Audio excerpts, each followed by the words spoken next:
Hello, adventurer. It's good to see you. You have made it to the morning grind. Welcome, welcome. It's the live stream at the beginning of the Geekverse, where we talk about all types of topics in geekdom, gaming, and fantasy, with an emphasis on being constructive and creating the things that we want to exist in the world. It's all on the grind, Sizemore. Can't be too fine, can't be too coarse. That's exactly right. There are a lot of adventures to be had today. Dungeons to explore and monsters to slay, and who knows what a random encounter might send our way. That's why we have to prepare, so settle in now for the morning grind with your favorite beverage in hand. Tea? Or maybe something a little stronger. I've got a few bottles of the old Wynyard left. Whatever you want. Pull up a chair. Dude. If you're feeling fancy, how about a cappuccino? Or a frappuccino? Or how about an espresso? Just tea, thank you. Sounds good to me, Gandalf. Whatever you want. I'm just glad you're here. Everyone is welcome. You can just watch if you want. You don't have to worship anything you don't want to worship. Thank you, Mike. But be forewarned. Sometimes we get really strange characters around here. Wait, what's that you say? Why can't you come and be a part of the stream? My wife would disown me. Oh no, I bet she'll be fine with it. Come on in. Am I scared for my safety? No. What are we supposed to do? Everybody do the secret handshake.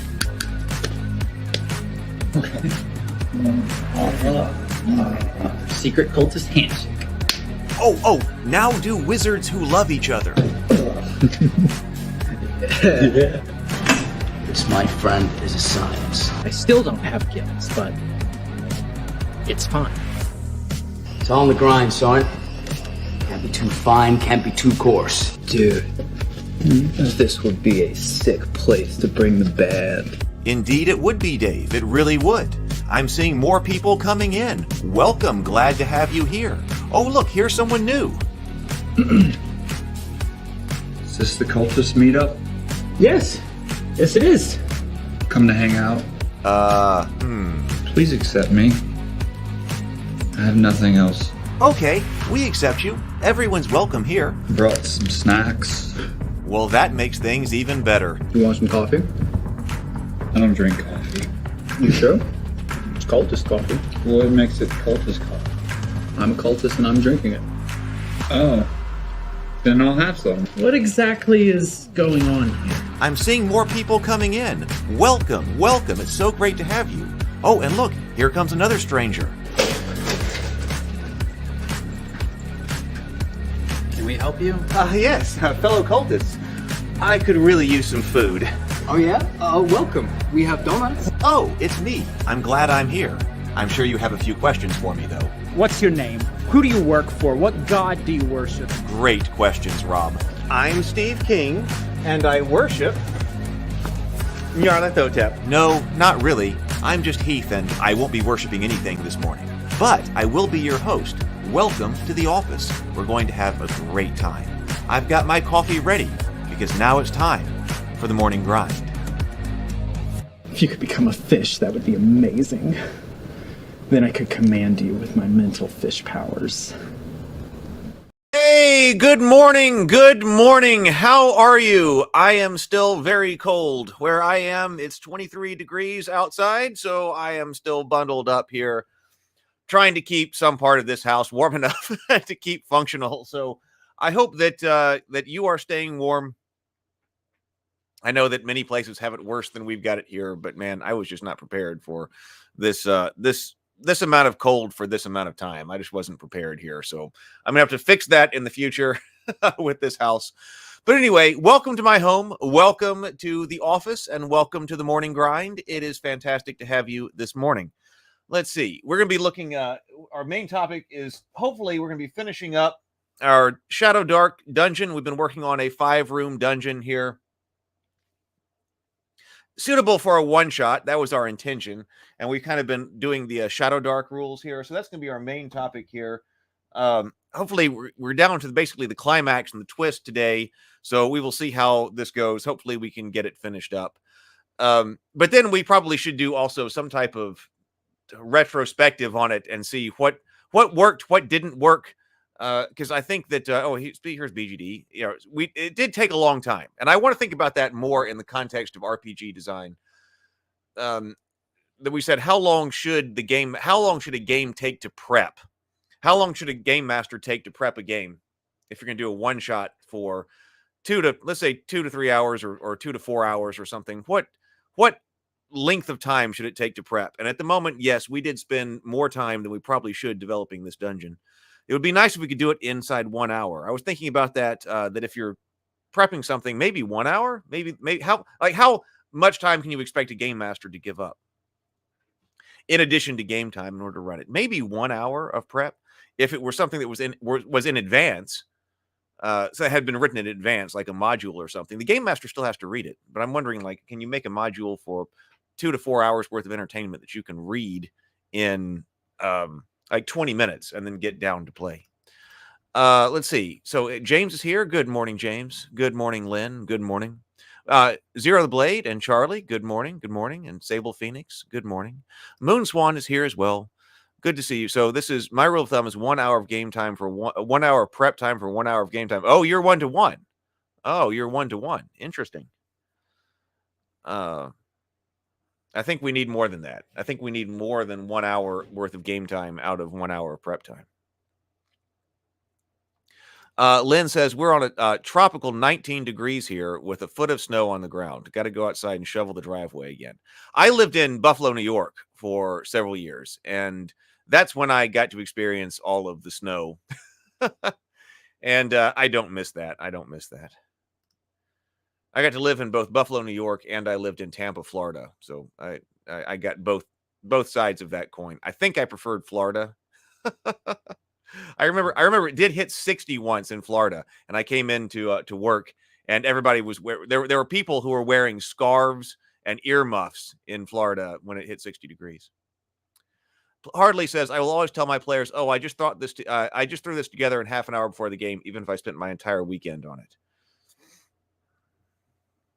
Robert says, I got the GPT version of the game to allocate XP and in one iteration to create a side quest as intended. So far, so good. More refinement needed for GPT. Cool. That's Robert's been working on a text adventure game through ChatGPT for a while and has really become a master of the prompting of all this. Lynn says, Buffalo, just a few miles down the road from me. Sable says, have you ever read Return of the Lazy Dungeon Master by Sly Flourish? I have not. Might be interesting, though. Moon Swan says, I think a 1-to-2 ratio of prep to game time is the least. Zero the Blade says, I'm always updating my campaign with new cities, roads, and forests, even the lower level areas.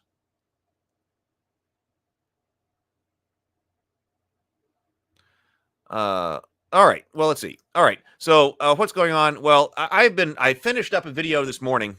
Yesterday, I decided not to go because of the weather. I decided not to make the trip down to Neutral Zone Studios. Neutral Zone is where they've got the replica of the 1960s set. 1960s Starship Enterprise set where the Star Trek Continues was shot, and it's the fan weekend this weekend. And I thought, you know what? I should totally go. And I was kind of excited about that because I don't travel as much as I would like anymore. And I just sit here in the house. And I have totally been sitting here in the house because it's cold. So I just sit here in the house. But then because it was so cold, it was taking me a long time to prep for the journey. And I don't even think that there is climate control on set. I know there's not AC there. That's why they shut down during the summer, because it's in Georgia. But I bet there's not heat too. And I was thinking about that. And then it's, driving in the cold. I was thinking, man, if something goes wrong in the car or something like that, I don't want to. And there was ice yesterday. So I was like, I'm not going to do it. So I just put off trying to make that trip. I hate that because that would have been fun, seeing everybody there and doing a stream from there. I'm going to delay until it's springtime. I'm going to reassess in the spring and then go down there. Sable says, the Return of the Lazy Dungeon Master is brilliant for organizing and minimizing your prep effectively. So let's see. Well, we might have to check that out.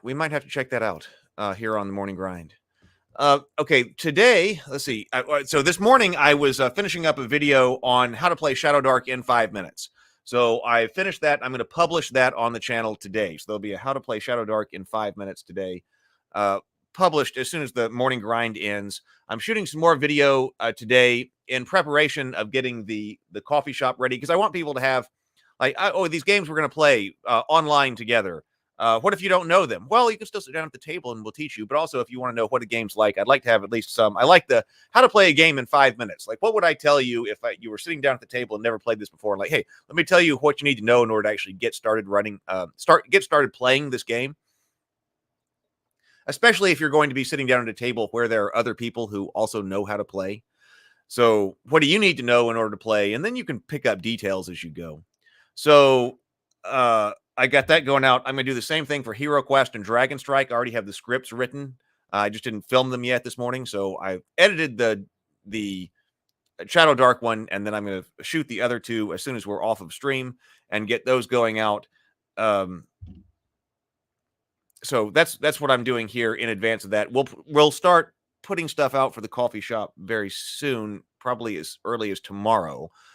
But in the meantime, the table talk right here. I sometimes forget on Sundays that we've got table talk. Here is a link to subscribe to the table talk channel if you are not already. This afternoon, we are re-releasing on that channel. This was one of the videos that was over here, originally shot on this channel. It was re-released over here on the Heroine's Labyrinth. This is the second appearance. Well, I don't know if it's Doug's second appearance. I think it might be Doug's second appearance. It's the second appearance that's specifically about the Heroine's Labyrinth. Heroine's Labyrinth is Doug's alternative story structure to the hero's journey, which often appears in stories with feminine heroes. And so Brianna watched the entire first episode and then did a critique of his theory here. And so they did a discussion. We did a discussion and analysis where Doug got to kind of defend his work right here. And so that's going to be premiering in 3 hours over here at 1:00 p.m. Central Time. That we need 99 more hours on the watch hours on the Table Talk channel before we can do super chats on that, and then Table Talk can completely be flying on its own over there. So if you would like to, you might want to hit the notify me on that, or go over to Table Talk. We'd love to have you over there. So I keep talking about this as well with the Cultists. The Cultists is my web show of my web show. It's a mockumentary style comedy about modern day Lovecraftian cultists who just want to worship Cthulhu in a world full of people who don't understand. Starting next week, I believe. I'm not exactly sure what date, but starting next week, we should start talking about starting the relaunch of this project kind of in earnest. And we're going to be talking about creating an RPG over here for it, and also a social deduction game, and see if we can get that running. The Cultist, it's got 20 episodes that we've shot, all between 6 and 8 minutes. The first 3 episodes are already up on the channel, as is the commentary from me, because I was the creator, producer, and co-writer, and also from Brianna, because she was the co-writer and the director. So check that out if you like comedy, mockumentary stuff, or Lovecraft. And I'll also put over here, so we're trying to put together, Shadowdark is one of the games that I put together for the online gaming coffee shop. This is our virtual environment where we can have avatars inside a virtual coffee shop, and then we can sit down at different tables, including tables that have Shadowdark, including tables that have Hero Quest, Dragon Strike, Wizard's Quest, games like that. If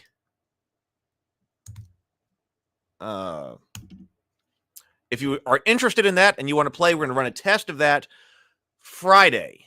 My plan is to run a test on that Friday. So as soon as I get these videos up, I'm going to make sure that everything's ready to go for that test. So if you want to come in and play games, there are only like 9 people. So only 10 people can be in the coffee shop on the test. So that'd be me and then 9 other people. If you're interested, please sign up there. And then after that, I'm sure there'll be some tweaking because I want to run through the whole system on Friday. And then we'll tweak the system, figure out what changes need to be made, and then we'll start running events. So that's what's going on there. Let's see. I'm going to star what BGD said here.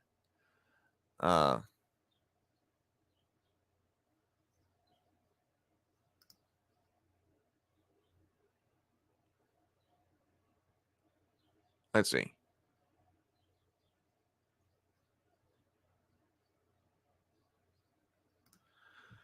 Okay. We also need to bring up our books here. Oh, by the way, I've been speaking of things that we've been reading here. I am deep into the book Faraway Bird. Faraway Bird is Doug's book about the Empress Theodora. It's really good. I am now maybe halfway. I got to work on this too, because this coming Tuesday, we're going to be talking about the Heroine's Labyrinth, Faraway Bird, with Doug. Brianna was also going to be on. Sable Phoenix is going to be on. James Bacon is going to be on. We're doing an analysis of Faraway Bird. We're going to talk to Doug about that. This has been really good. This was his inspiration for creating the Heroine's Labyrinth. As he was writing Faraway Bird, he realized that the hero's journey story didn't fit it, and so that's what goes on. So if you want, I've been listening to the audiobook too. Doug had custom music created for it, composed for it, and then performed for it, and so that's been really great. Everybody got your favorite beverage this morning? I got coffee. Oh, my coffee. I'm sure it's going cold already. I got coffee ready this morning. So let's do our breathing and our sip, and then we will start our day with our morning ritual of seeing what Stephen Pressfield in the book Turning Pro has to say. And then we will begin concluding our Shadowdark dungeon here. So everybody get your coffee, probably coffee for a lot of people this morning, hot tea because it's so cold. Whatever it is, though, that you've got, could be the afternoon, could be drinking something else. Whatever you've got, grab your favorite beverage this morning. We'll do 2 deep breaths, complete inhales, complete exhales, in through the mouth, in through the nose, out through the mouth, I believe is how we do this. Just focus on the breath for just 2 breaths this morning, and then we'll take a sip of our favorite beverage. All together now. Here we go. Let's breathe.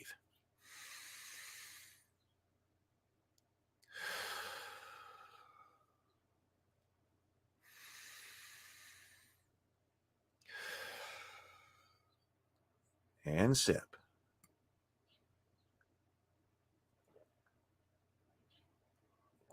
There we go. All right. So, from Turning Pro by Stephen Pressfield. My years in the wilderness. In a way, I was lucky that I experienced failure for so many years because there were no conventional rewards. I was forced to ask myself, why am I doing this? Am I crazy? All my friends are making money and settling down, and living normal lives. What the hell am I doing? Am I nuts? What's wrong with me? In the end, I answered the question by realizing that I had no choice. I couldn't do anything else. When I tried, I got so depressed I couldn't stand it. And so when I wrote yet another novel or screenplay that I couldn't sell, I had no choice but to write another one after that. The truth was, I was enjoying myself. Maybe nobody else liked the stuff I was doing, but I did.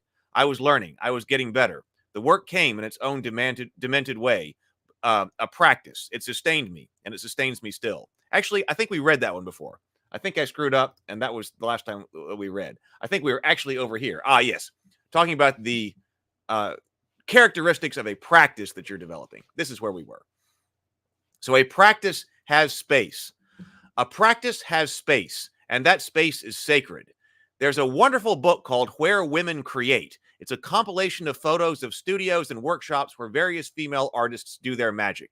The workspaces are those of potters and weavers, quilters and dressmakers, architects and sculptors, painters, filmmakers, and editors.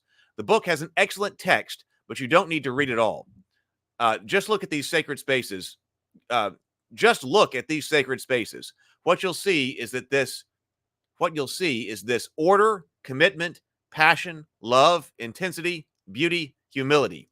26 artists with 26 different personal odysseys. Many, no doubt, include divorce, heartbreak, alcoholism, you name it.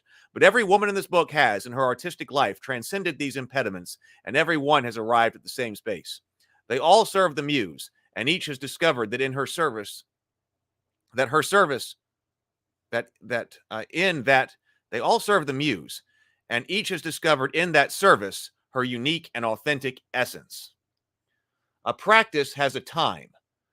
The monks in their saffron robes mount the steps to the zendo at the same hour each morning. When the abbot strikes the chime, the monks place their palms together and sit. You and I have to operate in a more chaotic universe, but the object remains the same, to approach the mystery via order, commitment, and passionate intention. When we convene day to day upon the same space at the same time, a powerful energy builds up around us. This is the energy of our intention, our dedication, of our commitment. The goddess sees his energy and she rewards it. All right. That was our morning ritual for today. Let's start dungeon building. I'm not doing that well with the writing, as far as the time. Which, by the way, actually, I did yesterday. I went to a class yesterday. I went to a class with Maxwell Alexander Drake. One of his classes on the philosophy of storytelling. So I did attend a 2-hour class yesterday on the philosophy of storytelling. I don't want the January to go by without finishing this particular short story. So I got like 10 days to do it. So I'm trying to get the test of the coffee shop ready, and then I want to finish the short story so that at least this month I will have knocked out a new Rabavania short story. So let's see. Hardly Paranormal did say, does anyone else see prep as a game in and of itself? Does anyone else see prep as a game in and of itself? I have fun prepping. I can have fun prepping too. I certainly have fun writing the stories and things like that and coming up with that. But on the other hand, so as long as it's fun, it doesn't matter. So when I was talking about the ratio of stuff, as long as it's fun, it doesn't matter. Hey, spend as much time as you want prepping. But I would like some type of ratio where it's like, this is the minimum, or no, actually, this is the maximum necessary. This is the maximum necessary. It doesn't mean that you can't do more, but what's the maximum necessary in order to get a game going? BGD says, in the modern era, too many GMs get sucked into the idea that less adventure prep is always ideal, as if role-playing games design were name that tune.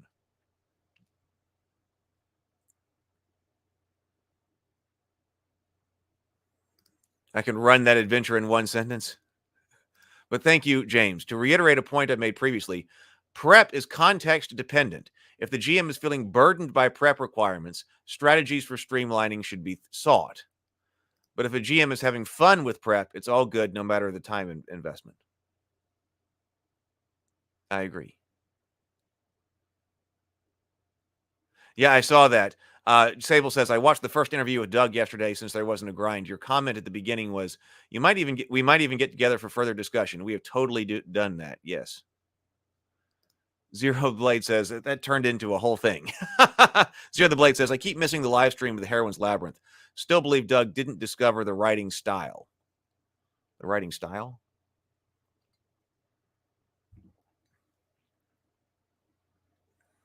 Yeah, he's not saying, he's saying this is he's organizing it. He says this already exists. It's not a style, but a structure. The structure already exists in story, and he's been codifying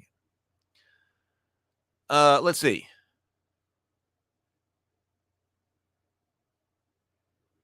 BGD says, you're doing a great job with the dungeon building, by the way. It's a skill that takes some time, study, and discipline, and experience to develop a high level. Even though anyone can do it, anyone can enjoy it. Okay, let's see. So what we were trying to do is we've got this this dungeon here. If you are just coming in, I'll tell you what the general idea here is. So we've taken lots of notes here, but our design goal was a one-shot dungeon adventure suitable for starting first-level characters that feature classic Dark Age fantasy themes and characters. I did question what the deliverable was here, and so it seems like now we've basically built this out in dungeon note style. Like we've gotten to a point where like, okay, we could run this encounter, and then we stopped. And I think that's probably pretty good. If I wanted to go through and clean this up, I certainly could if you were trying to actually get this out and publish it. But as far as writing so you have to understand what the goal is. If you've got an hour worth of prep, if you're doing an hour worth of prep for a game, you're not trying to create a publishable adventure. You're not, what you've got at the end of that hour is probably not some kind of publishable adventure, but maybe it is something that's playable. And I think that's the goal. So I think this one ended up being a pretty good goal right here. So we ended up with a basics of a dungeon that are playable. And so basically we went to this idea of raging undead had begun tormenting the local village at night. This is because the site was an ancient battleground where a great ogre hunter was slain. in life, he was obsessed with the possession of the gem with certain powers. We came up with that. He was, I guess this was he was, I said, buried in a tomb on or near the field with his goblin bodyguard who slew themselves in service to serve him in death. Recently, the tomb was uncovered by a thief who found the gem in the ogre's claws. Shocked by his good fortune, he took the gem, but when he did, he awakened the ogre and his soldiers. The thief was slain inside the dungeon, the barrow, the barrow, and the gem was lost there. So the gem is in the tomb, in the barrow, but not where it was accessible by especially mindless undead. Now the heroes have responded, tracked the source of the undead to this barrow, and are entering to try to dispatch the threat. So we didn't hold them up at the beginning of the barrow. We said, all right, you find the door, it's disturbed. This is where the undead have been coming in and out in the evenings, and you can go in. So we did that. They enter, and they get into a fight with goblin soldiers, undead goblin soldiers, on the funerary biers and also in like niches around the wall. So they start off with this fight, Mook undead. They then pass through here into this this role-playing challenge where there is the jump scare with this trap that comes in. It's got the mangled body of the thief who is turning undead, but he's stuck on the trap because of the spikes and barbs. And then the gem that has been stolen has fallen down into a crevasse where into a sinkhole, which is opened up, and collapsed part of this area of the dungeon and into a sinkhole. The gem is in danger of being washed away deeper into the dungeon, but there's a limited amount of time where if they go down there, they'll be able to get it. And we're expecting that the final confrontation will be easier if you've got the gem in order to give the gem back to the ogre and placate the undead. But if they want to keep the gem, then they're going to have to come up with some other way to kill the undead. And also, the gem can be swept down deeper into the dungeon. And if that happens, it's going to be more difficult. BGD had written up room number 3, the Raging Winds. This is so-called room number 3. We looked at this yesterday. We are going down into a shaft of over 100 feet straight down into the darkness with raging winds and spiders that will attack. And you can also, if the winds pick up, so not only are you trying to descend throughout this, but if the winds pick up, then your torches may even go out. And when the torches are out, you may be attacked by giant spiders.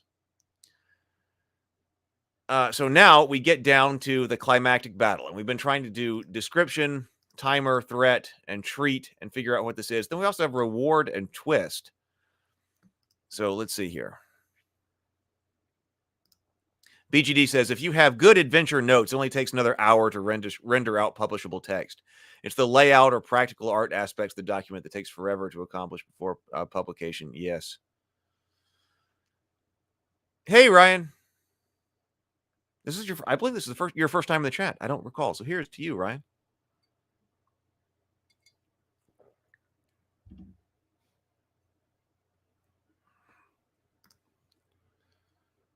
All right, so that's where we sit. All right, so I would think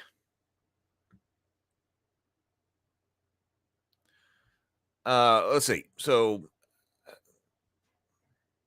one issue that we had is that actually ogres in this in Shadowdark are really nasty. So this is a bit of a technical point, but let's take a look at this technical point. Oh, yeah. Oh, it is your first time watching the channel. Well, then good to see you. Very glad to have you here. Let's look at this technical point because actually this guy might need to be like a large orc undead, like as far as the stats in Shadowdark go, because we've got let's see, orc here. Let's see. The issue with ogre, even not undead ogre,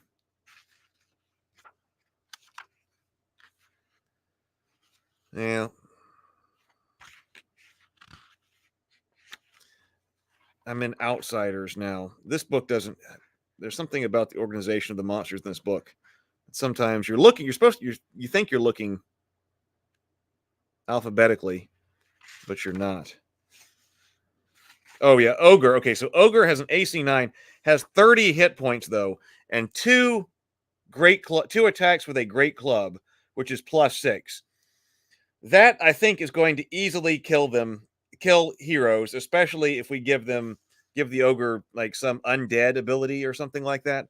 So we might actually need to adjust this. Yeah, if the party's higher level, then go Ogre. It's pretty easy to, I would think, to upgrade the goblins, the undead goblins to orcs, and upgrade all of that. We got an orc is level 1, a basic orc, AC 15. That's mail and a shield, HP 4, a great axe. Well, we do have orc. So an orc is AC 15, wearing chainmail plus a shield, has 4 hit points, has a great axe attacking at +2 D8, can move near, and once a day can rage. Oh, so that does. We haven't really. I don't know if we've been connecting the rage all that well. We said we had this power word and this idea for this dungeon about rage, and so we could use that. The orc does have rage. Once a day, can become immune to morale checks. If they're undead, they won't have morale checks anyway, and can do +3 damage for plus D4 damage for 3 rounds. Let's see. We do have this orc chieftain over here, an imposing orc with scars crisscrossing its body.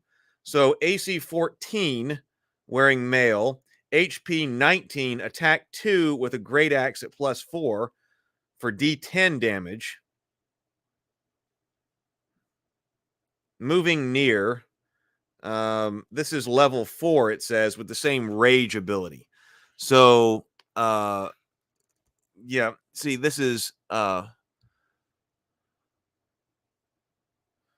if the characters are low level, you might want to go with small undead kobolds. That's true. They could be like undead kobolds. This can scale in that way, right?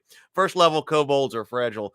Even living undead even living kobolds are fragile. Says BGD, if ogres in Shadowdark are too tough a challenge, then reskin the encounter as an orc chieftain and then scale back the ogre's ability to tune the challenge. Possibly starting with hit points. Yeah, I think that's what we're going to do. So it's fine to include something unfightable, or at least fightable but unbeatable, as long as you make it abundantly clear to players that attacking it is suicide. But then also we need to think about this too. Whenever you design a boss fight, it's useful to consider first whether you have the boss fight alone, or whether the boss is accompanied by a lieutenant or meat shield mooks.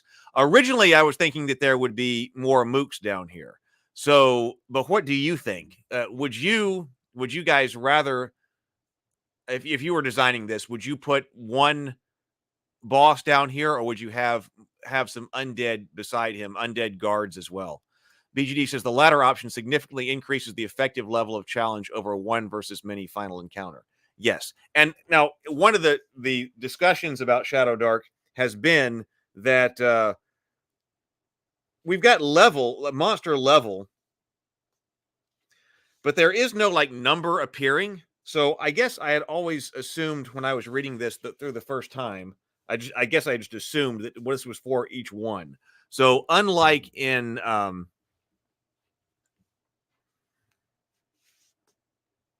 like Pathfinder, which one of the things that we liked about Pathfinder 2nd edition is that we have a whole lot of math on encounters, and we don't have that here. So we're kind of doing this to feel here.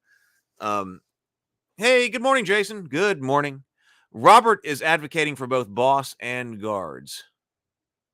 Yeah. Oh, yeah. We do have to reward. We do have to also think about treasure, because as Inner Light had pointed out, there is information on here about how much treasure to give out, because it's the treasure that's actually going to give the heroes the XP. So we need to know how much treasure to put in here at the end. They need to find something, and it needs to be suitable for the level of the whole dungeon. So at the end, I guess that's in room 5, looking at rewards.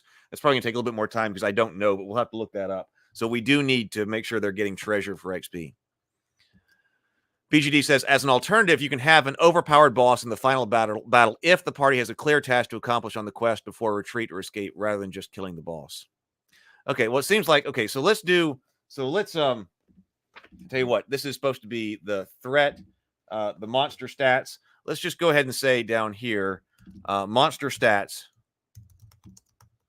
so that we have them.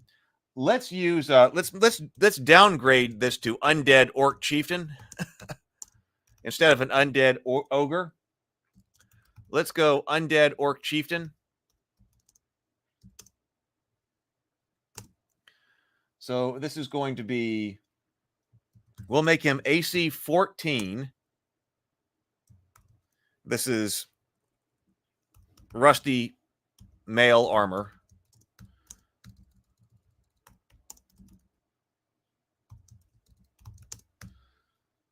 HP, now this says 19. For an ordinary orc chieftain, this is 19.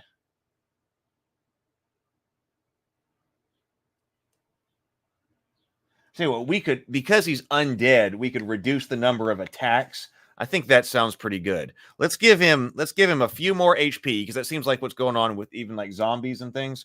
But let's make him attack 1, because he's slower. So rather than he's slowed to 1 attack with his great axe.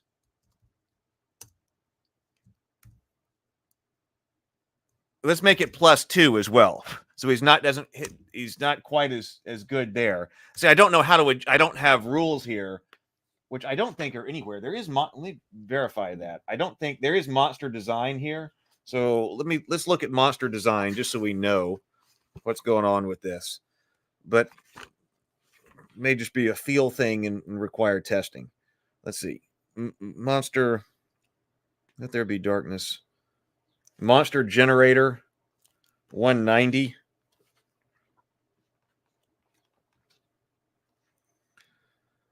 PL is the average character level of the adventuring party. The monster's AC is the PL plus 10. The AC, the monster's combat result is its attack bonus and level. It deals 1d8 damage and has 1d4 attacks. Okay. Now, so if it's 1, yeah, that's not a whole lot of information to go on. Let's see. Attack 1 with a great axe +2, but that's going to be dangerous. If he hits you, then that's going to be rough. He can move near.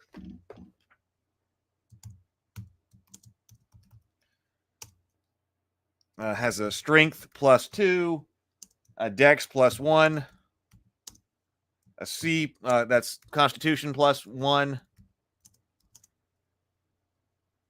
intelligence -1, a charisma -1. That's alignment is AL, which is chaotic, and it says this is a level 4 creature.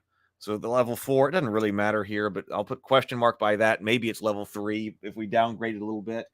But because it's undead, immune to morale checks.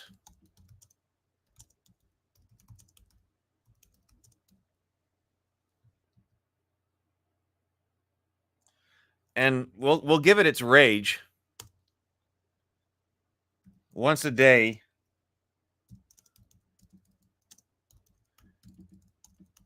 Immune to well, but he's always immune to morale checks. But he gets 1d4 plus 1d4 damage for 3 rounds.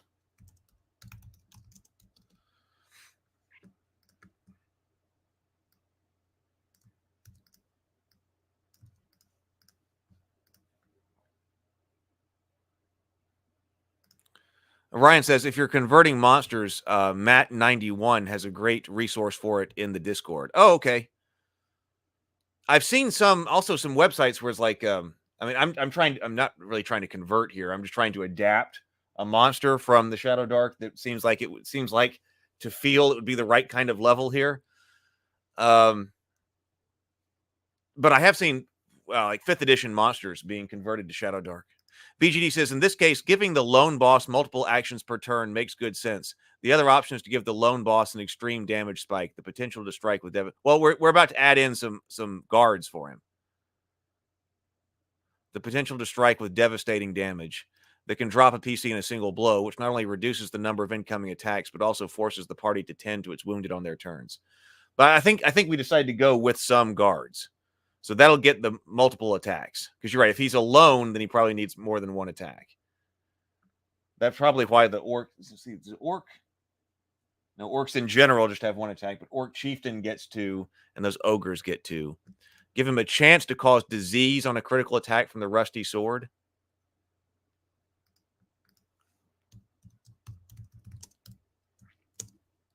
Disease on hit from rusty great axe.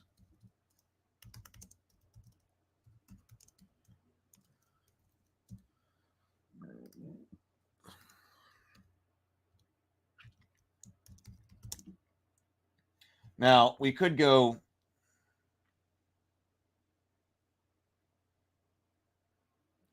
undead orc guards. I think this would be tough. I think this is trying to get you to, would really encourage you to get that gem.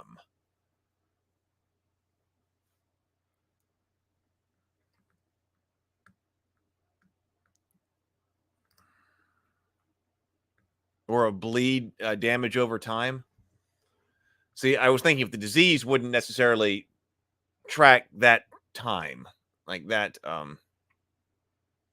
like might not be relevant in the space of amount of damage. I think that bleeding over time. I don't think the players have enough hit points. I don't think the player characters are going to have enough hit points to bleed over time. I think that would like immediately kill you. But this could be a hit from a rusty great axe. Maybe this disease could inspire further adventure to cure, or otherwise be something that carries over.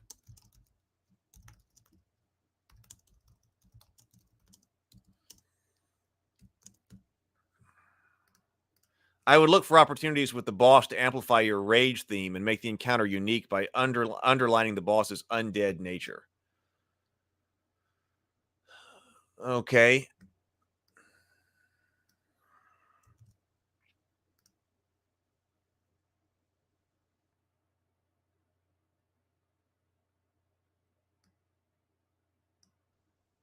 Well, in that case, I feel like the disease would definitely do that. Yeah, how are they going to heal the disease? So Jason says the disease may cause the inability to heal until the disease is cured.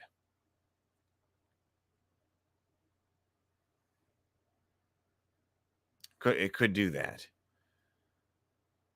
Let me think on that for a moment. Let's say undead orc guards. Let's come down here and say AC 15. That's male plus shield.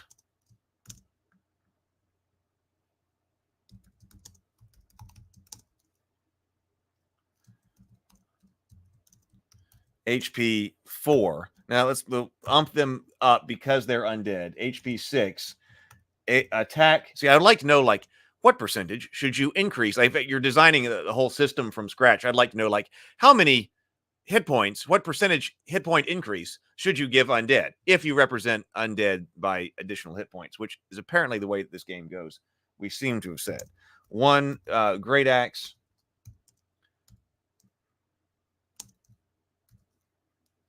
Plus 2 for 1d8 because it's being used one-handed. Move near.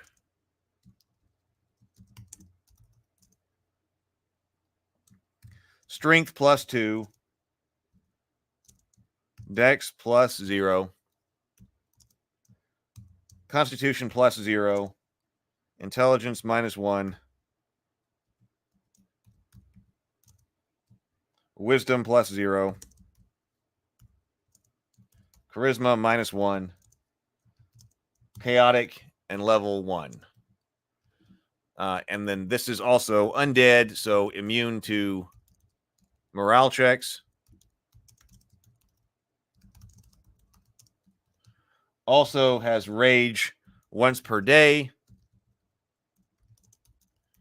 Immune to morale checks. And plus 4 damage, 1d4 damage for 3 rounds. So yeah, if both of the bad guy, both the guards and the rage, both the guards and the chief guy can do this rage thing right here, then that does mean that I think we need to distinguish him with something else. And I like this idea of disease. I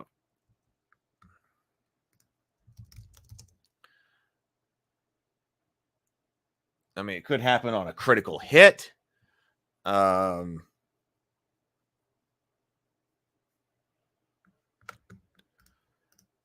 You could create a surprise for the players, giving the boss 1 reanimation. When the boss is dropped to 0 HP, he's rendered lifeless for 1 round, and then he pops back up with HP equal to that last hit.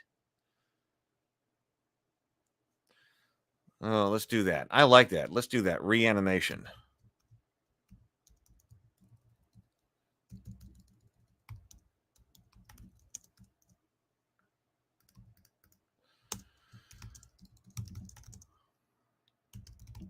When the chieftain drops to 0 hit points, he collapses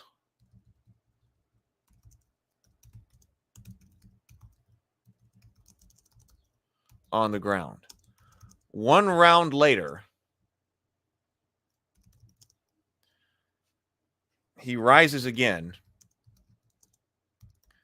with hit points equal to the number inflicted on the final hit.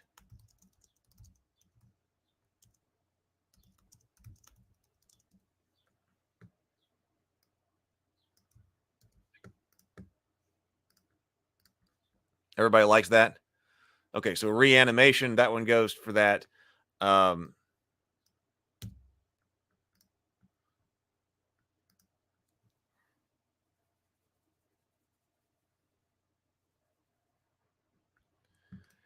BGD says, if you have guards, I might give the boss a battle cry ability that incites the guards on a charisma check into a rage-filled fury, gaining the extra attack and or double damage for 1 round.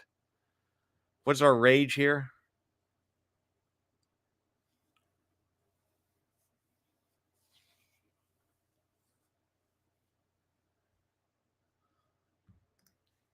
All right, okay, yeah, so battle cry. Well, we've heard him rage and growl beneath as well. Once per day, the orc chieftain, the undead, the chieftain can use his action to growl and snarl.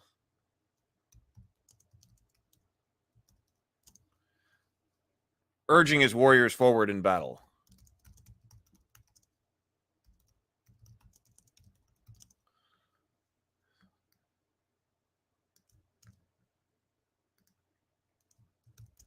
Any undead guards with him. Orc, goblin, or other.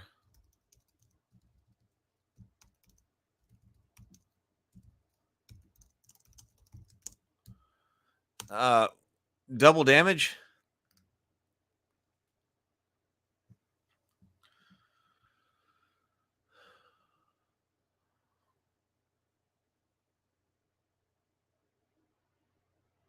Let's both those are going to be rough.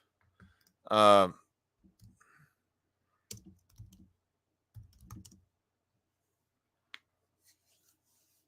if it's the plus D4 damage again?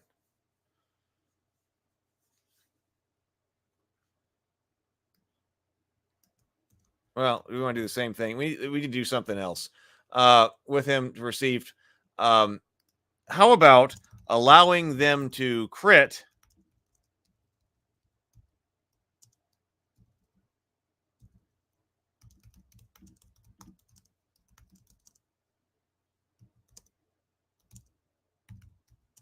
18 to 20s for 3 rounds.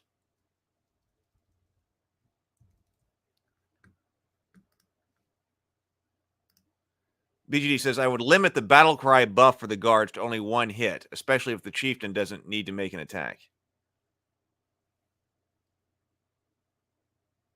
I would limit the battle cry buff for the guards to only 1 hit.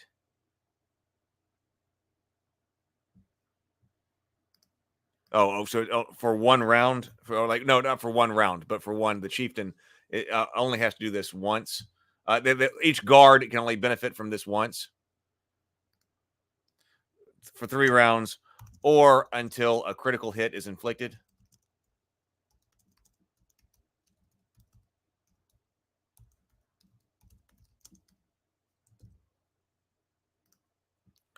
When this guy's brutal. When the chieftain hits with his axe, a living creature must make a Constitution check. Must make a normal. What's normal? Normal is like 12, right? Must make a normal Constitution check. We'll make it a normal Constitution. Make it a con check, DC 12, a normal DC 12 con check. If it has failed, there was like a boss in Diablo that did this.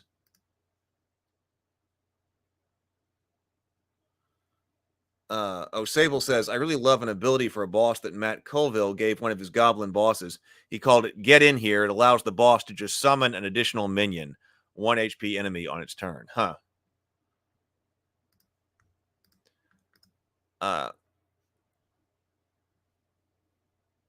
Contract. If it's failed, the wound festers.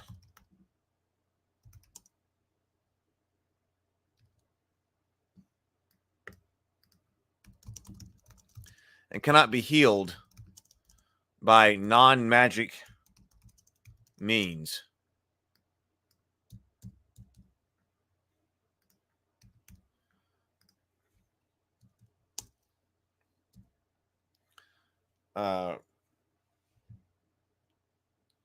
So that means you wouldn't be able to get your hit points back. So this is something that happens to you later. You wouldn't be able to get your hit points back after resting. Although maybe that's not a good thing because this is intended kind of as a one shot. So this would be something, the disease would be something that carries over to you. So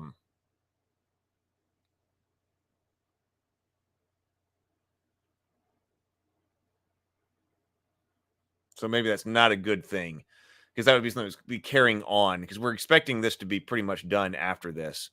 Cannot be healed by non-magical means. It could influence your ability to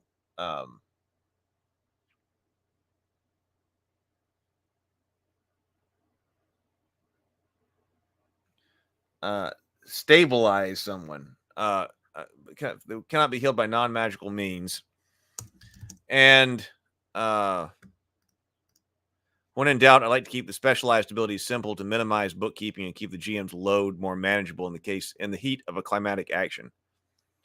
The downside to MC's get in here boss actions that if spammed, it turns into a punchy tactical boss fight instead of a slog. It turns a punchy tactical boss fight into a slog.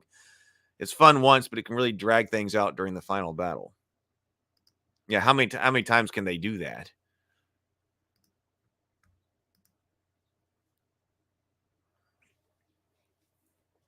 And the player, how about the player loses, or the character?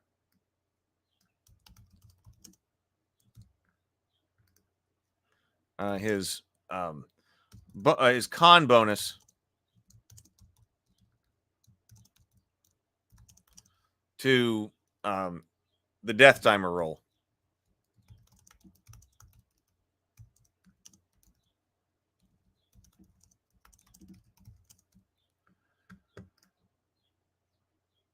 Okay, so yeah, and PH says maybe an undead in the middle of its HP loses its skin and starts to work its skeletons. That you brought up that part with the reanimation part.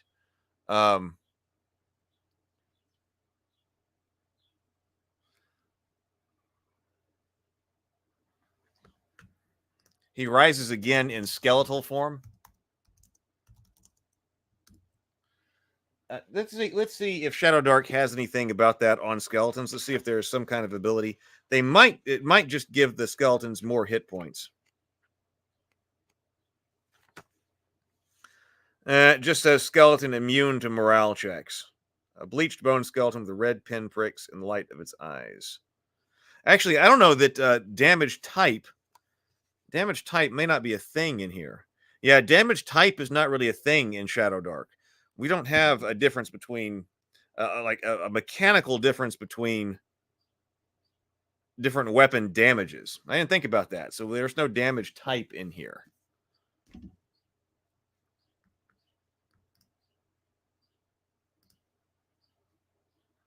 So right now it appears there's not. Okay. Well, all right. So let's go with that.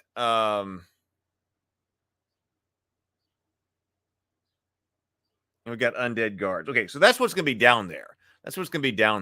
So I think we need to have 2 separate rooms. Like, so we go down to the bottom here. Robert says, I love how we made a one-shot dungeon with a couple of hours of play and 10 hours of backstory to explain all of its details. Did we really quite do that? But befitting the table talk tradition? Maybe we did talk a lot on the first day about what this dungeon was going to be, like to get some kind of idea for it.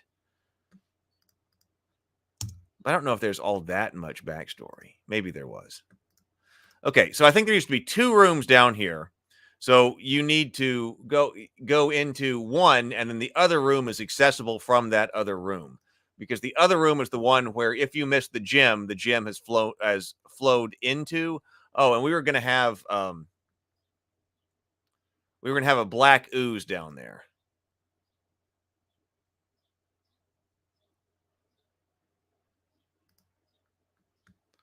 More stuff for the big bad guy. Sable says, oh, the rage power word. Have the boss gain advantage on attacks once it's half health as it goes into a frenzy.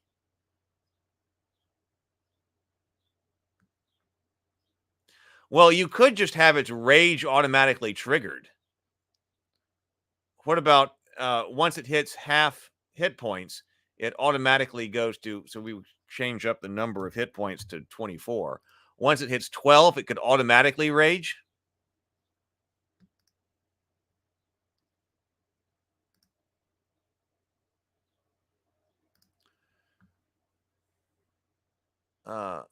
BG says, saw that. MCDM published that action-oriented monster video before COVID on YouTube. Its premise was the eventual foundation of his Flea Mortals bestiary. Let's see. So why don't we... That makes him different from his rage over here. Rage. When the chieftain...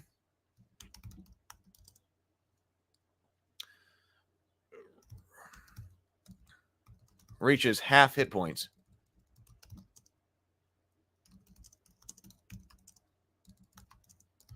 he flies into a rage.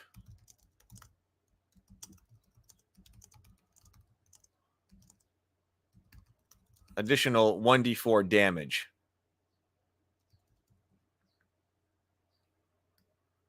For as long as he is so wounded.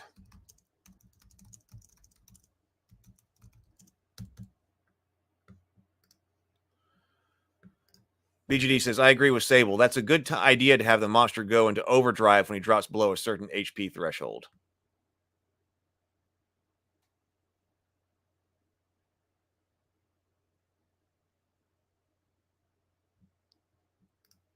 When I have used a variation on that concept for my monsters of the past, I've called it Will to Live.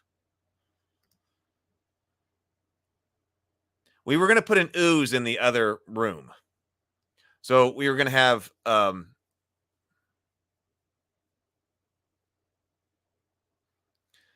PH says, I would just get a simple undead using the game stats, and once it gets to half HP, I would just say, now it's a skeleton.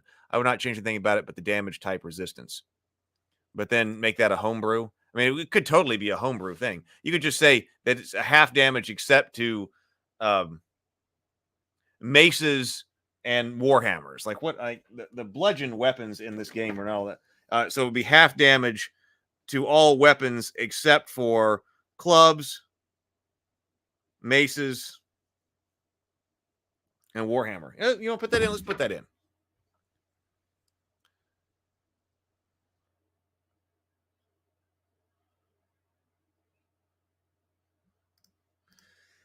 In his skeletal form, he takes half damage from all weapons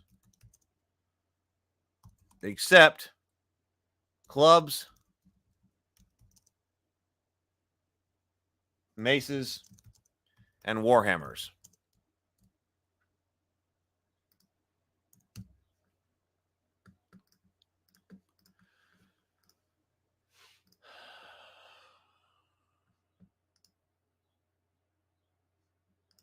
Does Shadowdark make mechanically explicit the same? No, it does not. That's what we're saying. It does not. I don't see anything about damage types in here. All right.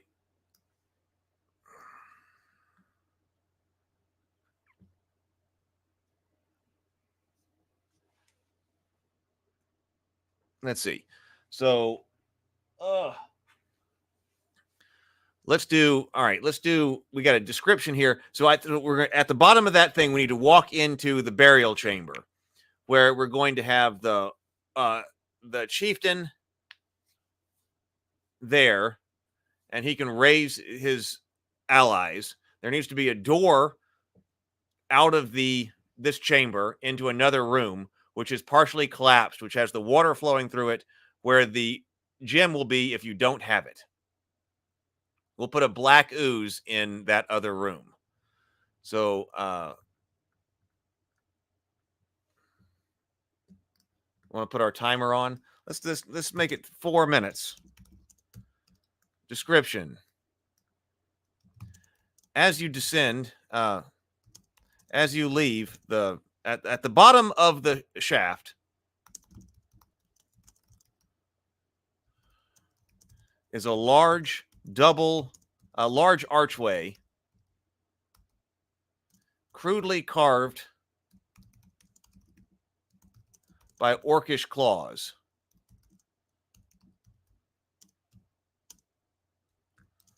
But the size of a double door.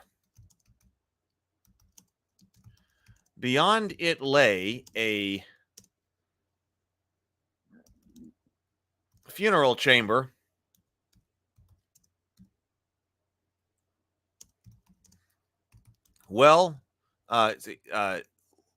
decorated with the trophies of the many battles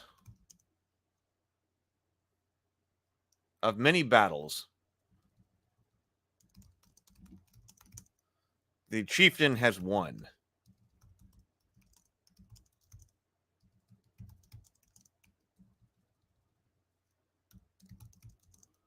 One in life.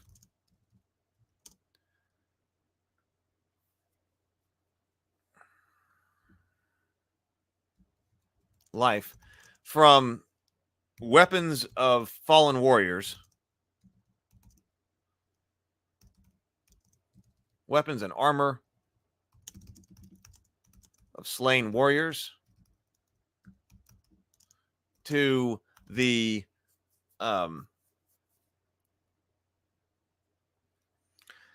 standards and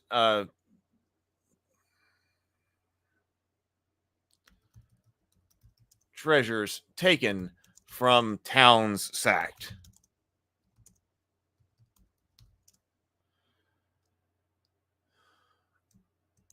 You see the source.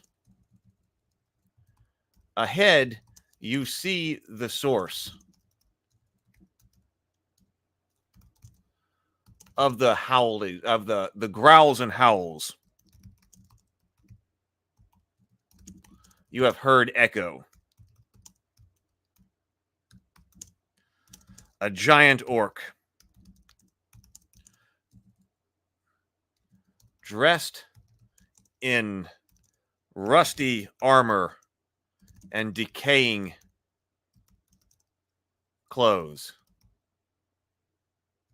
Rusty armor with decaying and thread-worn, threadbare tunic, and rotting, decaying flesh.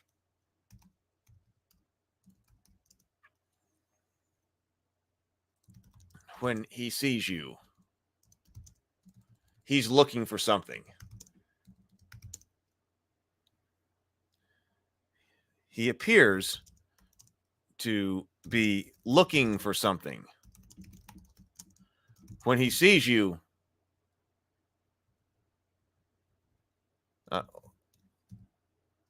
when you enter, he sees you, howls, and points, hefting his mighty battle axe over his shoulder. Several orc guards. That's our timer.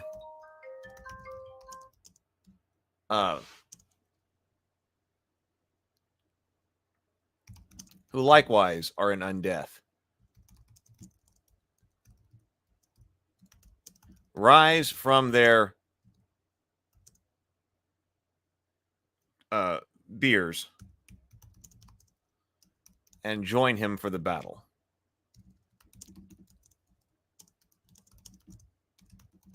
To the right, the only other exit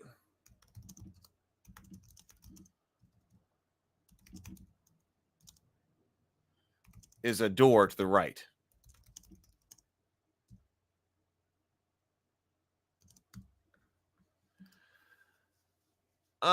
Let's see. Let's see what people have been saying. All right, let's see.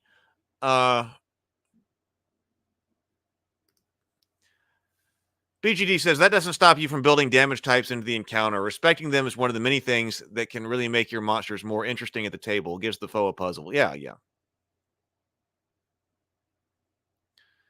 We can make a special rule for the encounter for sure. So that's basically what we did. PH says, I love the overdrive idea. What does it do? More damage and less AC? Or something like that? Well, at the moment, it gave him more damage. It didn't adjust his AC. James says, frenzy thresholds, like Robert mentions, feels really video gamey, which is fine, but I might do something that allows the boss to sense who has the gem and fixate on them for damage bonuses. Oh, yeah. So,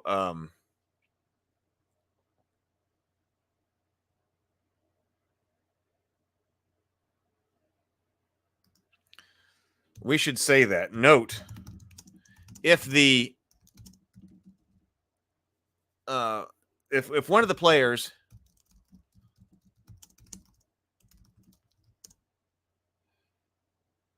has the gem,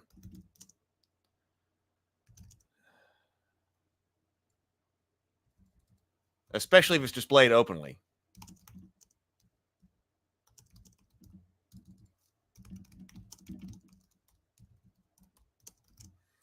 the chieftain and his guards will focus their attacks on that character until the in order to reclaim the gem.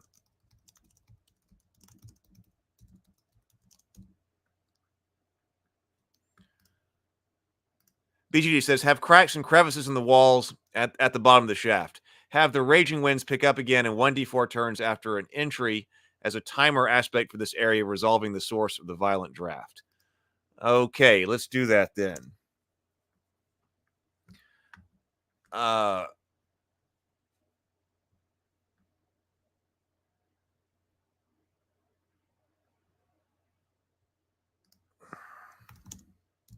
chamber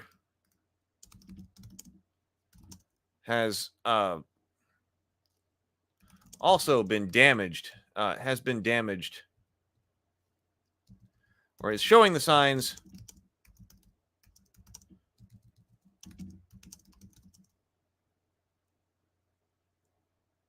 Well, there are cracks and crevices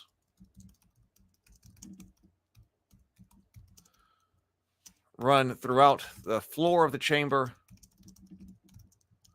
and its walls, having been damaged by the ravages of time.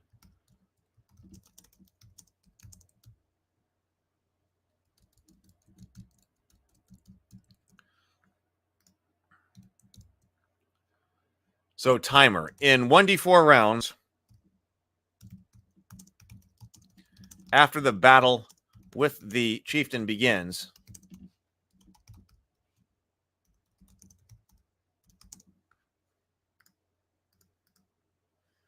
the raging winds pick up again. A return.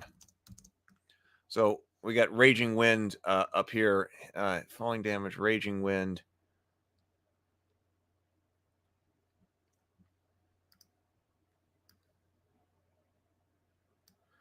So what we've got here is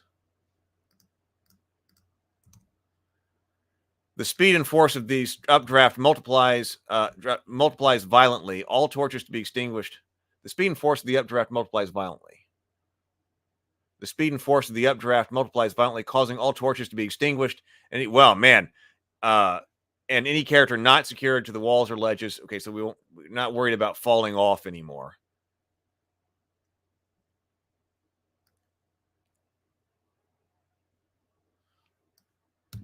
That's another major thing, man. If you're in this dark here,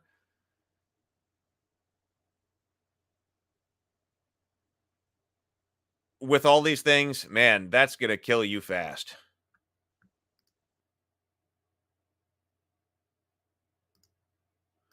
That solution will not only provide continuities, but blowing out the party's torches again, it will keep them from lingering in the area outside the boss. It will keep them from lingering in the area outside the boss fight. Well, yeah, I said after the battle begins. Let's say 1d4 rounds after the party reaches the bottom of the shaft.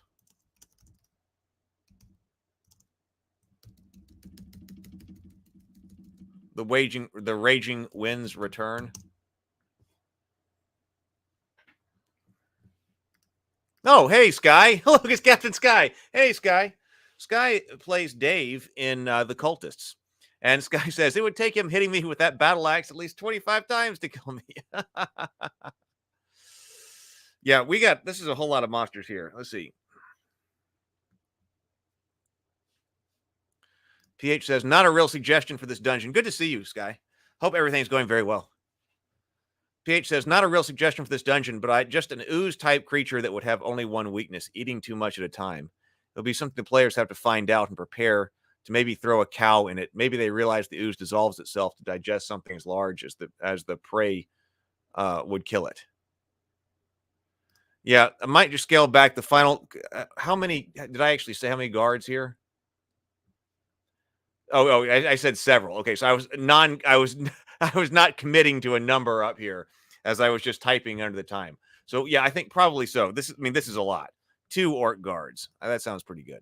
I might scale back the final encounter to be the boss and just 2 guards, one blocking access to room 5 and the other moving to the door back to the shaft, barring retreat.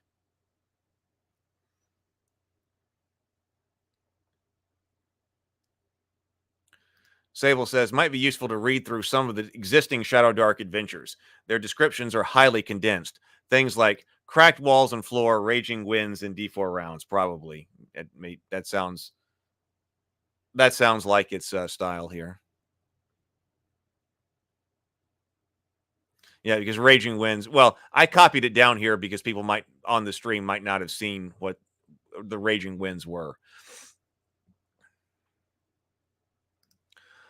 Allowing them to fixate on the gem provides player decision-making too. They can pass the gem around to refocus the enemy's attacks onto specific party members, or even realize the gem is what they're after, give it to them, and resolve the encounter without further combat, which is essential, as Sable Phoenix mentioned. BGD says, Dave is my favorite cultist.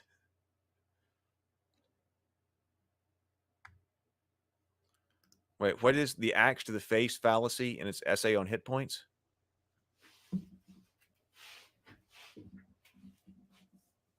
What is that? I got so you want to be a game master right here.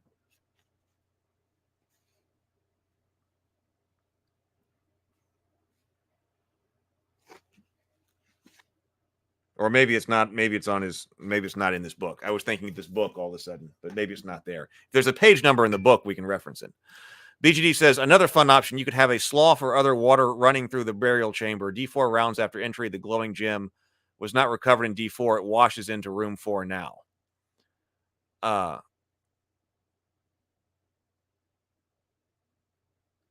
It could. That seems like it might, if the undead just go and pick it up, then that might end the encounter immediately.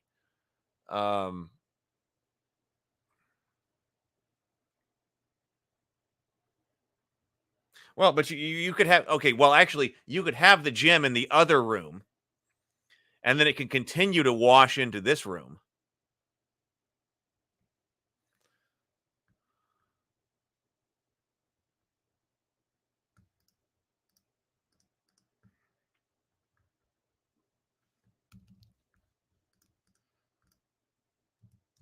Second room.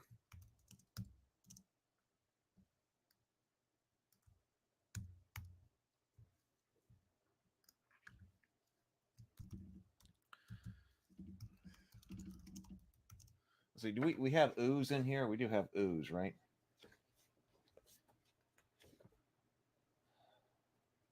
Well, okay, wait. Let's slide this down. Monster stats, that's for this room.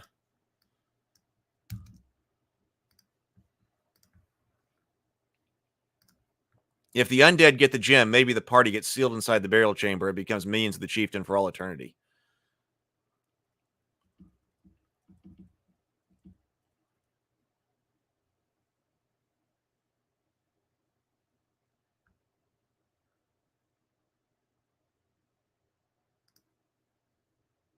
But it's the fact that they were the thief took it, and that's what activated them.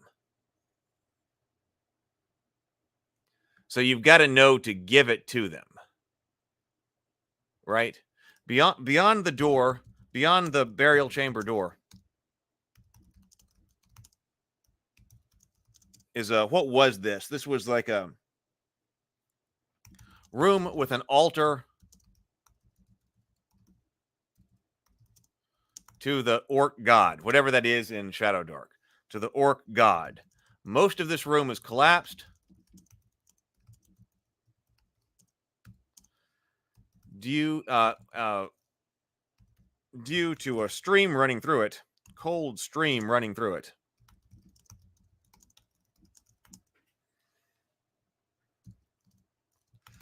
The stream from the sinkhole in area whatever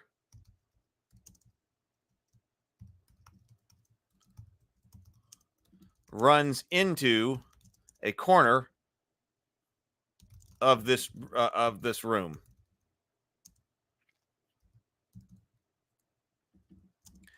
If the players failed to recover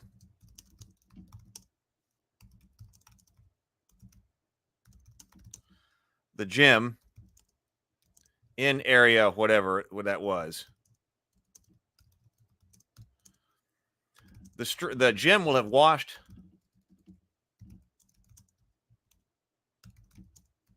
down into this room where it can be acquired. But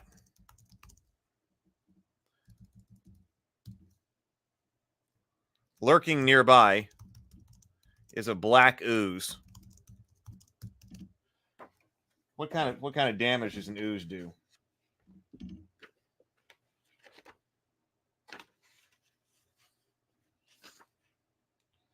I see ochre jelly.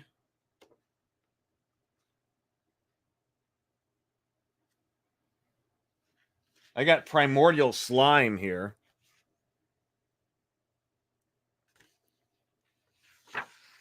I got ochre jelly here.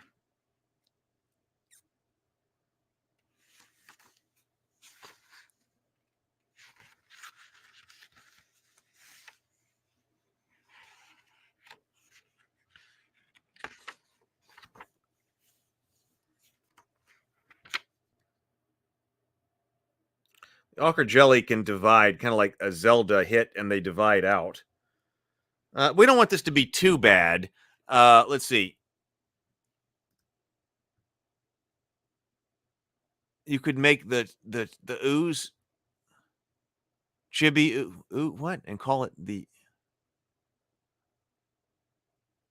awoo-woos. I don't know. I'm not sure.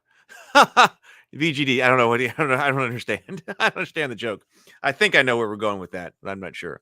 If the party can recover the gem and present it to the chieftain, perhaps this is how they bargain for their freedom before the chieftain returns to his slumber.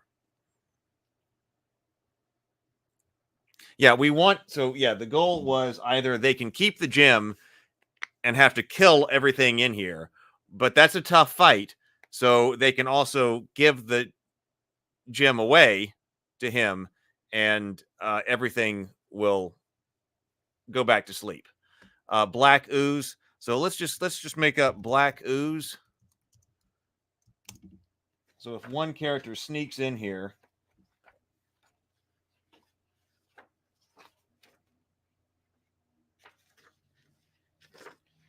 I thought there was like black ooze.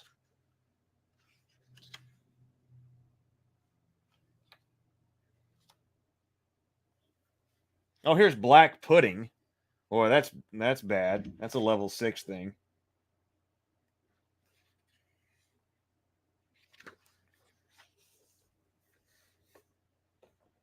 I don't think that. I mean, this just need to be something to harass the player that goes in here, but doesn't really need to kill them. AC 9, or be 2 damaging. Hit points 12. I mean, that's a lot. We're just going to go attack 1. This isn't that bad a news. Move. Maybe it doesn't really move all that fast.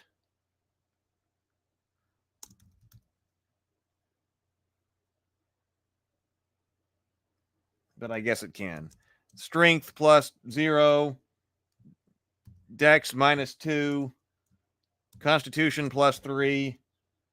Intelligence minus 4. Wisdom minus 3. Charisma minus 4. Alignment neutral. Level. I don't know. I don't know how to determine what its level is. The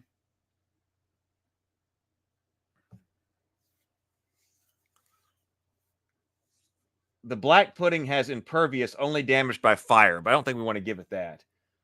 Corrosive says wood or metal that touches the ooze dissolves on a d6 roll of a 1 to 3. I don't know if we need all that. We're just trying to keep this. I mean, this is a tough dungeon. This is just meant to give somebody something to, like, oh my God, I got to get this gem. There's a black ooze.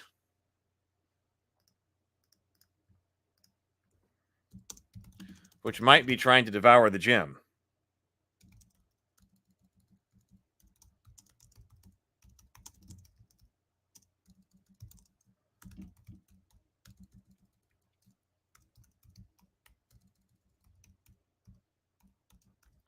We could say if the PCs fail to acquire the gem here in a certain number of rounds, in some number of rounds, the gem can be washed into the funeral chamber, into the funerary chamber. Yeah. The oozes are nasty, but I think it's too much. This needs to be something that one character, a full-scale ooze monster, adds too much to this fight. It might instead be a juvenile ooze that attacks with no damage, but the PC is paralyzed and loses the next turn. Yeah, so juvenile ooze.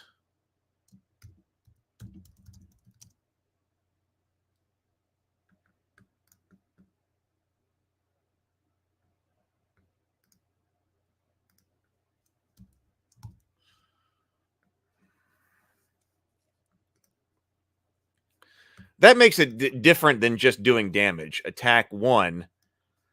No damage, but we give him some type of no damage. Well, the ooze has got a roll to hit. No damage. Paralyzes the character for 1 round. That sounds good.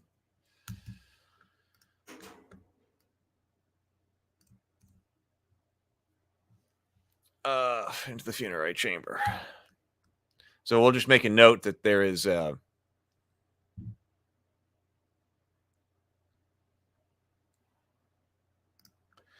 and the icy stream that runs through the chamber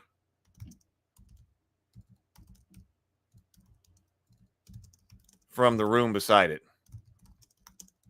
That way we can wash the gem even further in.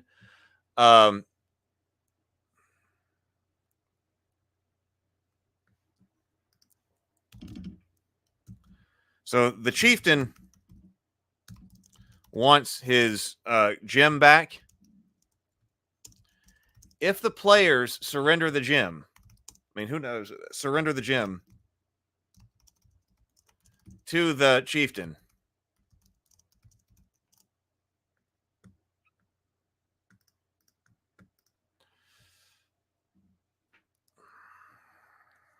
He will take it in his claw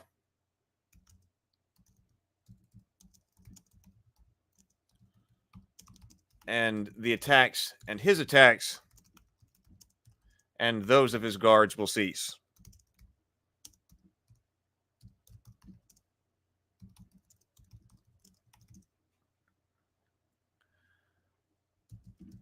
He will return to his burial or funeral. We will turn to his bier and return to death. Return to sleeping death with the gem clutched at his chest.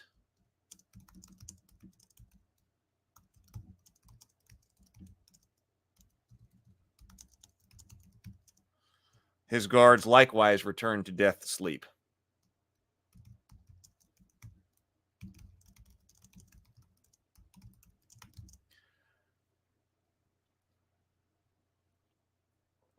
The stone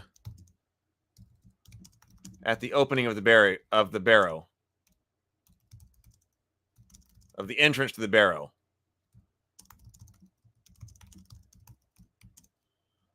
opens, allowing the party to get out.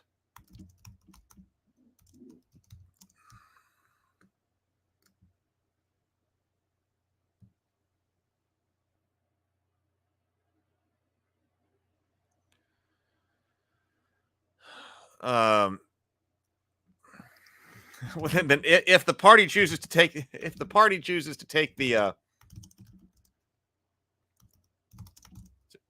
take the gem back again, the ogre or the chieftain and his guards rise again at full HP, and this time will not stop their attacks until they or the PCs are dead. You get one shot at that.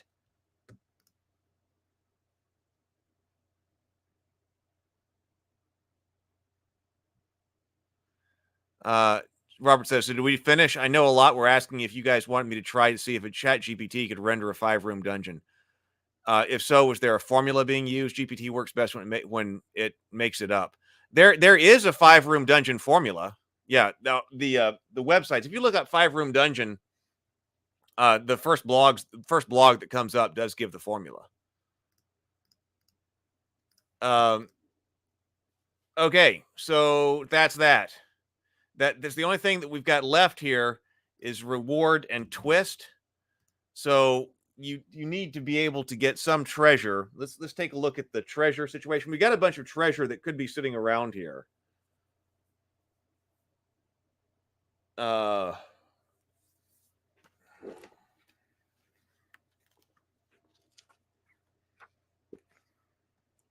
see what it says about treasure. Because like we don't have a great way to understand monster levels. We'll see if we got a good way to understand treasure.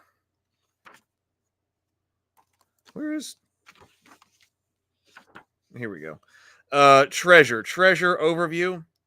We do also have awarding XP. Like, how much XP do you get for doing this? If it's truly a one shot, I guess it doesn't matter.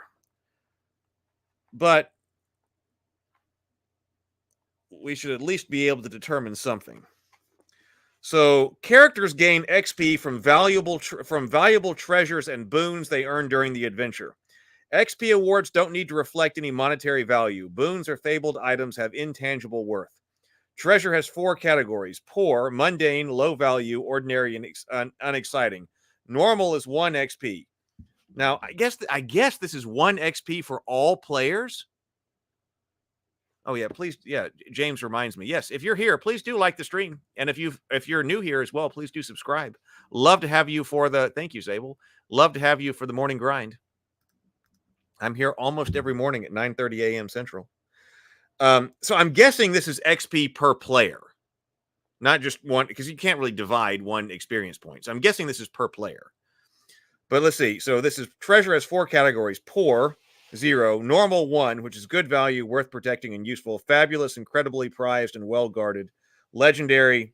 Fabulous gives you 3 XP. Legendary gives you 10 XP. Mythic, unique, quest worthy. It says each PC gets the full XP value of each treasure. When PCs gain a new level, their XP resets to 0. Sources of XP: gold and gems, oaths, secrets and blessings, magic items, meaningful trophies and tokens. Clever thinking, award 1 XP for ingenious actions. How much gold? Over time, PCs will earn and lose gold through adventuring, carousing, and buying gear. Per treasure, each group should gain about 10. Per treasure find, each group should gain about 10 GP times their average party level and value. So 20 GP. It says 20 GP in value for levels 1 to 3. Well, here are some examples. Here are some examples. XP for treasure quality. Like, what would be down here with this guy? Poor would be bag of silver, used dagger, knucklebone dice. Like, knucklebone dice, that's a poor treasure. Like, you might be finding this stuff all over the place. Normal, bag of gold, gem, fine armor, magic scroll. Fabulous, magic sword, giant diamond, mithril chainmail. Legendary is the staff of Ord, a genie's wish, or a dragon. This is not a dragon horde. Is this normal or fabulous treasure? Because strangely, right, you don't have to. I don't believe you have to get the treasure back out, which is unusual for the old school RPGs, right? And sometimes often you have to get the treasure back out, but you don't in this.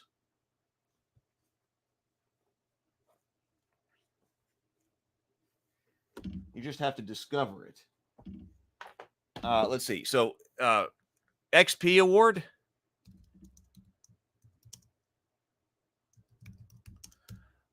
Should there be an additional XP award?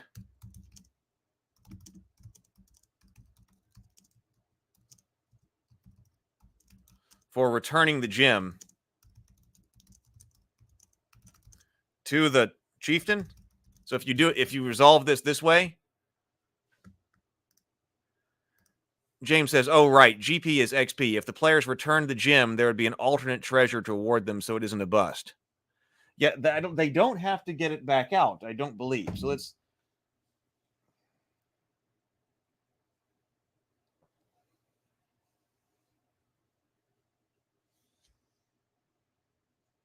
Rumors, adventures, NPCs.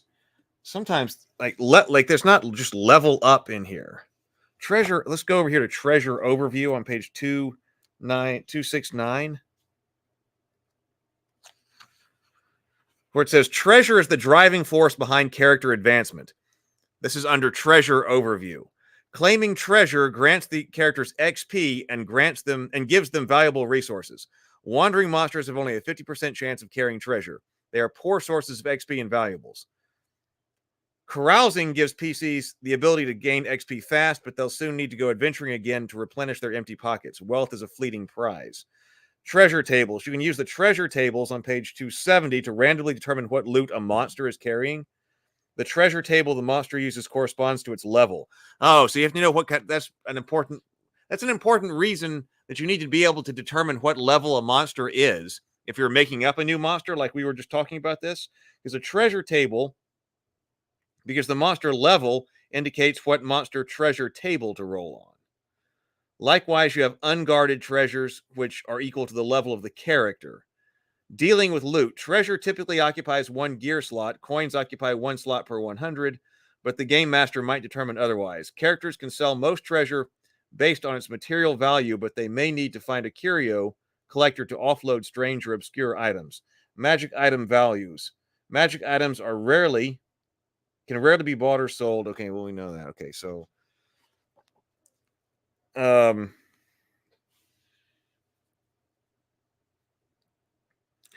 I just want to see leveling up.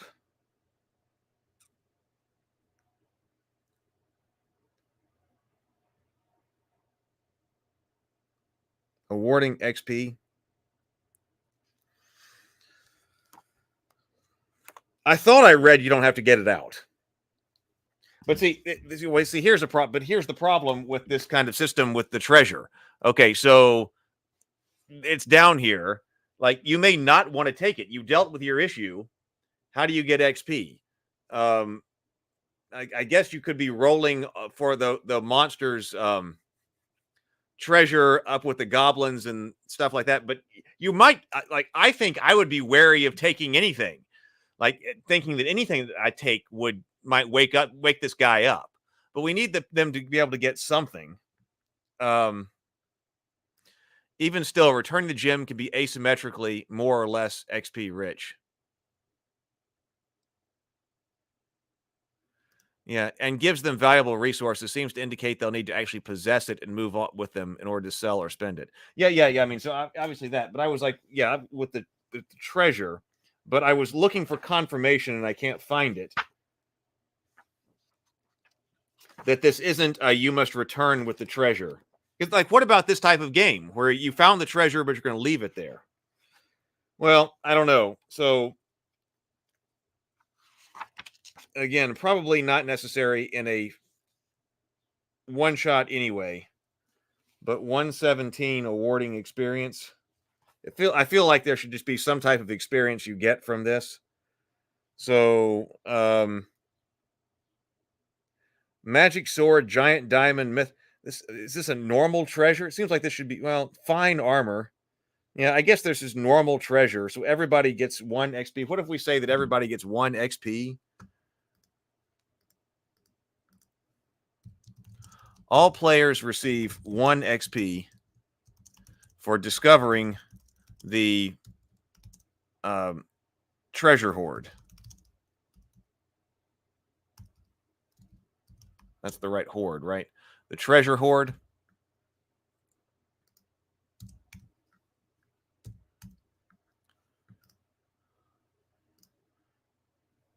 In this case, you could have them find the lost loot of the thief untouched where he's dropped it. I was thinking about that too, yeah. And give them whatever the thief had stolen. You could find that in that pit, in the sinkhole. Maybe the chieftain can present them with a token of thanks, thereby indicating safety.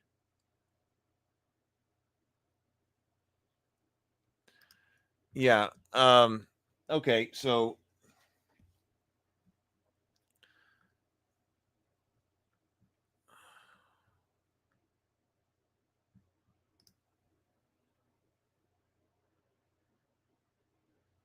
Oh, there's some news we need to talk about?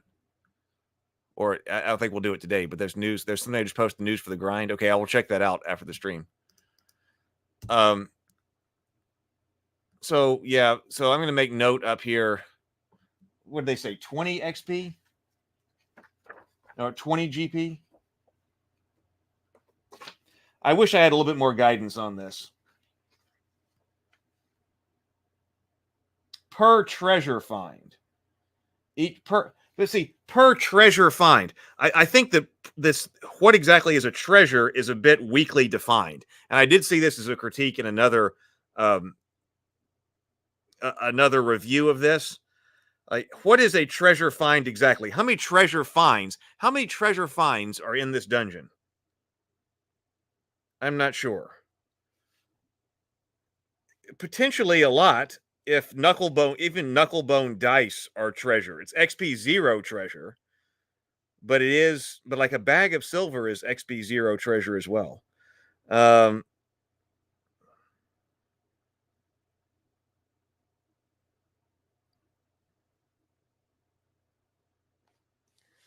I need some help with this.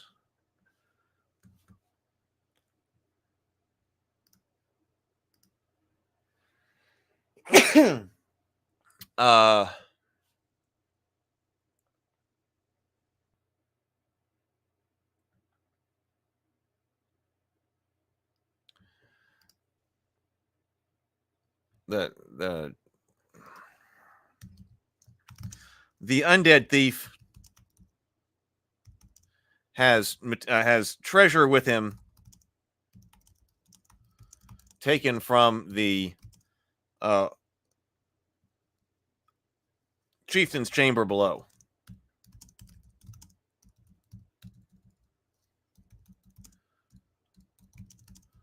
of about 20 gold coins. I don't know. This seems a bit lame how to do this. Oh yeah. Yes. I saw that. We did talk about that on one stream. So Janelle, Jackways of Jackwazing the Dungeon fame, has passed away on the 10th of this month. Yes, we did see that. But thank you for posting and letting us know. So yes, she passed away. Sorry, just handing out XP goes against the spirit of carousing. Treasure is XP. I think Sable is objecting to the idea that of getting XP for awarding the dungeon, or so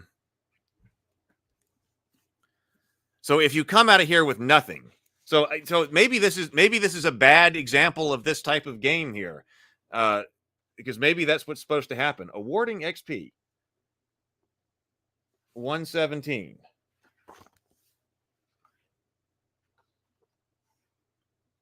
That if you come out of here with no treasure, you don't get any XP. Sources of XP, but see, you gain XP from valuable treasures and boons they earn during an adventure. XP awards don't need to reflect monetary value. Boons and fabled items have intangible worth. Sources of XP include gold and gems, okay?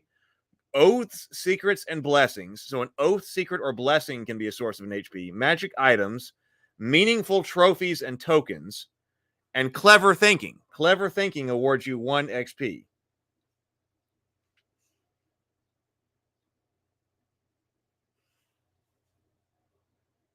I wish I could find where I thought it said that you did, where you could level up.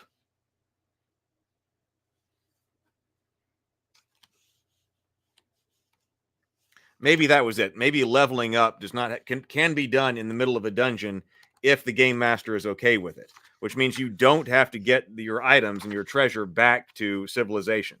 So I don't know. That's it seems like I need more information on XP here. So that would be a critique of this in a dungeon, in a situation like this, because it doesn't actually just say achieving your objective. If you don't leave here, if you take care of the undead threat, but you don't leave with, well, a secret, but you don't leave with a magic item or something, maybe you don't get it. I don't know. Maybe this is something to ask on the Discord server. But nonetheless, I think we have a runnable dungeon.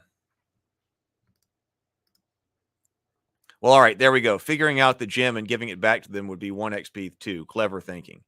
Yeah, okay. So for returning the gem to the fiefdom for clever thinking. So that justifies that.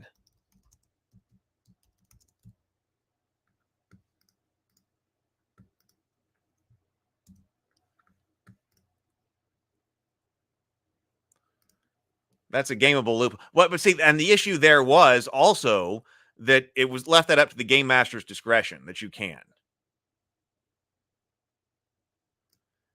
My goblin gun mage character was always fond of saying the most valuable treasure at the end of your adventure is at the end of my adventure is your own beating heart. The most valuable treasure at the end of your adventure is your own beating heart. Yes. I like that. Okay. All right. Well, we've been going on today. So I think we pretty much wrapped it up. We have got a runnable dungeon. I might inquire on the Shadowdark or the Arcane Library Discord server about this XP situation. But right. In the future, I think we need to be able to design these things faster. But this was fun. Who knows? Maybe we'll get to play it sometime. I think probably this end battle is going to be brutal. Maybe you need to be higher than first level. We'll see. All right. Thank you, everybody, for hanging out. Please do like the stream and subscribe if you're here and you're not already. I would love to have you for more streams. I'm here just about every morning at 9:30 a.m. Central. So I will see everybody later. Please go forth. Stay warm. Stay warm, for crying out loud, if you can. And go forth. Be creative. Be constructive. And grind on. Later, everybody.